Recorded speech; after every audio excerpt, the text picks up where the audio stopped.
नमस्कार दोस्तों। आज हम जलियांवाला बाग से संबंधित महत्वपूर्ण प्रश्न जो यूपीएसआई सीटेट और टेट में सामाजिक विषय के जो है रूप में पूछे जाते हैं उसको आज हम यहाँ देखेंगे।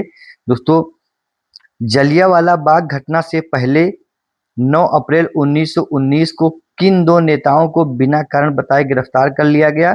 डॉक्टर सैफुद्दीन किचलू और डॉक्टर सत्यपाल। जलियांवाला बाग की घटना किस तारीख को हुई?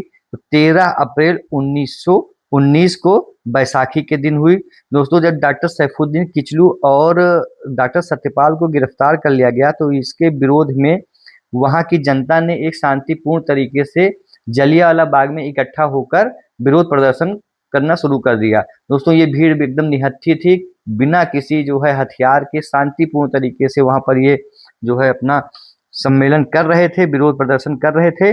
लेकिन ये बात अंग्रेजों को पसंद नहीं आई और उन्होंने वहां पर एक बर्बरतापूर्ण निर्णय लेते हुए उन निहत्थों और निर्दोषों पर गोली चलवा दी। इस घटना के समय पंजाब का गवर्नर कौन था? माइकल ओ डायर इस समय जो है वहां का गवर्नर था। जलियांवाला बाग में भीड़ पर किसके आदेश से गोली चलाई? REH डायर, रेगिनल्ड एडवर्ड हेरी। दोस्तों, एक चीज यहाँ पर ध्यान देने वाली है कि जब ये घटना जलियांवाला बाग की हुई तो उस समय जो पंजाब का गवर्नर था उसका भी सरनेम डायर था और जिसने गोली चलवाई वहां पर मौजूद रह के उसका भी जो है सरनेम डायर ही था। तो हमको कंफ्यूज नहीं होना है, पूरा नाम याद रखना है। माइकल ओ डायर पंजाब का गवर्नर था और जो जिसके आदेश पर गोली चलाई गई वो REH डायर था। हालांकि माइकल ओ डायर का निर्देश था कि किसी भी तरीके से जो है वहां की भीड़ को नियंत्रित किया जाए, लेकिन तो किसी भी तरीके को इसने एक अन्यथा में लिया और फिर एक बर्बरतापूर्ण जो है इसने निर्णय लेके निहत्थों पर गोली चलवा दी।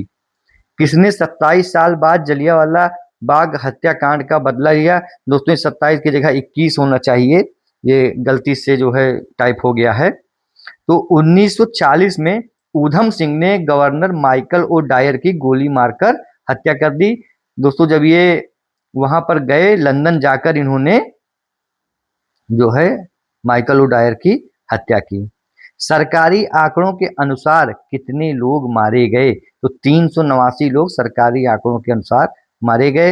हालांकि इसमें अगर देखा जाए तो हजारों लोग मारे गए, लेकिन सरकार ने जो आंकड़ा पेश किया वो 389 का पेश किया। जलियांवाला बाग घटना के विरोध में किसने नाइटहुड की उपाधि त्याग दी? तो रविंद्रनाथ टैगोर ने नाइटहुड की उपाधि त्याग दी। हालांकि ये उपाधि भी जो है इनको अंग्रेजों ने ही दी थी। इस घटना के कारण किसने राय बहादुर की उपाधि लौटा दी? तो जमुना लाल बजाज ने जो है राय बहादुर की उपाधि लौटाई। जलियांवाला बाग घटना से दुखी होकर किसने वायसराय की कार्यकारिणी से इस्तीफा दे दिया? तो शंकरन नायर ने। इसी घटना के विरोध में किसने डंडा फौज की स्थापना की? चमनदीप ने। जलियांवाला बाग हत्याकांड की जांच के लिए अंग्रेजों ने कौन सी कमेटी बनाई? लॉर्ड हंटर की अध्यक्षता में हंटर कमेटी बनाई गई। हंटर कमेटी में कितने सदस्य थे? तो 5 अंग्रेज थे और 3 सदस्य जो है भारतीय थे, जिनका नाम था चिमनलाल सीतलवाड़, जगत नारायण और सुल्तान अहमद। दोस्तों, ये तीनों नाम जो है आपको याद रखने हैं, चिमनलाल सीतलवाड़, जगत नारायण और सुल्तान अहमद। देखिए, 5 अंग्रेज और 3 भारतीय तो 8 हो गए, यानी बहुमत हमेशा ही किसके पास रहेगा? अंग्रेजों के पास रहेगा, यानी जो रिपोर्ट बनेगी उस पर किसका वर्चस्व रहेगा? अंग्रेजों का रहेगा। और यही हुआ भी। आगे देखते हैं इस रिपोर्ट ने क्या जो है लिखा। हंटर कमेटी ने क्या रिपोर्ट पेश की? तो इसकी रिपोर्ट के अनुसार बढ़ती हुई भीड़ को नियंत्रित करने के लिए मार्शल लॉ लागू करना अनिवार्य हो गया था और जनरल डायर द्वारा उठाए गए कदम को सही ठहराया। दोस्तों, यही होना था, क्योंकि रिपोर्ट में आप देख ही रहे हैं कि एक नाम के लिए कि हाँ भारतीयों को भी हमने शामिल किया था, इन्होंने 3 लोगों को शामिल कर लिया।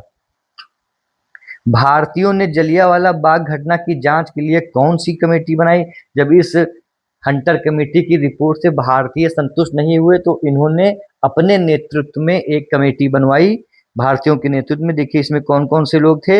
मदन मोहन मालवीय जी इस तहकीकात कमेटी की अध्यक्षता कर रहे थे। तहकीकात कमेटी बनाई गई जिसकी अध्यक्षता मदन मोहन मालवीय जी कर रहे थे। इस रिपोर्ट के जो प्रारूप को लिखने का काम गांधी जी को दिया गया और इसके अन्य सदस्य थे मोतीलाल नेहरू, महात्मा गांधी, CR दास, बदरुद्दीन तैयबजी और MR जयकर। ब्रिटिश लॉर्ड सभा ने जनरल डायर की किन शब्दों में प्रशंसा की? सोचिए दोस्तों, ये आया था और हजारों लोगों को इसने बिना किसी वजह से शांतिपूर्ण सम्मेलन में गोली चलवा दी और ब्रिटिश लॉर्ड सभा में इसकी प्रशंसा हो रही है। इसको क्या कहा गया? इसको ब्रिटिश साम्राज्य का शेर कहा गया, सॉर्ड ऑफ ऑनर से नवाजा गया तथा अखबार ने ब्रिटिश साम्राज्य का रक्षक कहा। इस हत्याकांड के बाद किसने गांधी जी को राजनीतिक बच्चा कहा? तो एनी बेसेंट जी ने गांधी जी को राजनीतिक बच्चा कहा।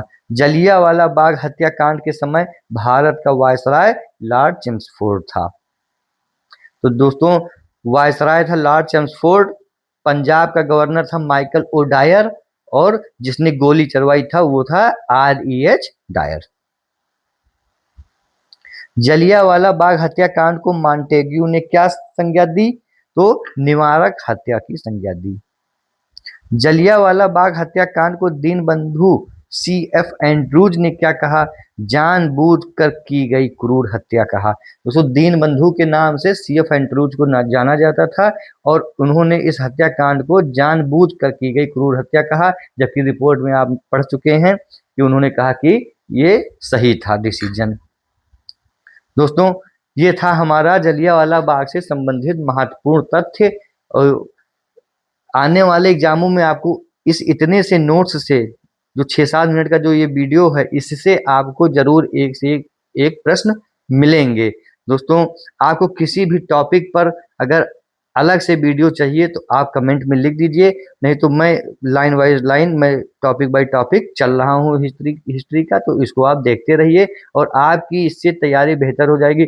दोस्तों, मेरा मानना है कि अगर हम आपको 10,000 सवाल दे देंगे तो उसमें से कहीं ना कहीं आपके 100-50 सवाल तो फंस ही जाएंगे, तो उससे उससे कोई उपलब्धि नहीं होगी। मैं आपको 200 सवाल, 250 सवाल दूं और उसमें से 20 सवाल फंसे, ये मेरा मानना है। तो दोस्तों, बहुत ज़्यादा मटेरियल देके और फिर उसमें से जो है कुछ चंद सवाल फंसे तो इससे आपके ऊपर जबरन लोड पड़ेगा। इसलिए मैंने बहुत से सेलेक्टेड क्वेश्चंस जो है यहाँ पर लिए हैं, सेलेक्टेड फैक्ट्स लिए हैं, जो कि सीधे सीधे वन लाइनर या UPPSC में से RO ARO हो गया या PET हो गया उसमें पूछे जाते हैं, UPSI में पूछे जाते हैं। आपको इससे CTET और TET में भी सीधे सीधे जो है सामाजिक विषय वाले जो है उसमें सिलेबस में देखने को मिलेगा। दोस्तों, चैनल को लाइक कर लीजिए और सब्सक्राइब कर दीजिए और जो है वीडियो को लाइक कर दीजिए। कोई भी आपका कमेंट हो, कोई भी आपका सुझाव हो तो उस पर दीजिए। धन्यवाद दोस्तों, नमस्कार।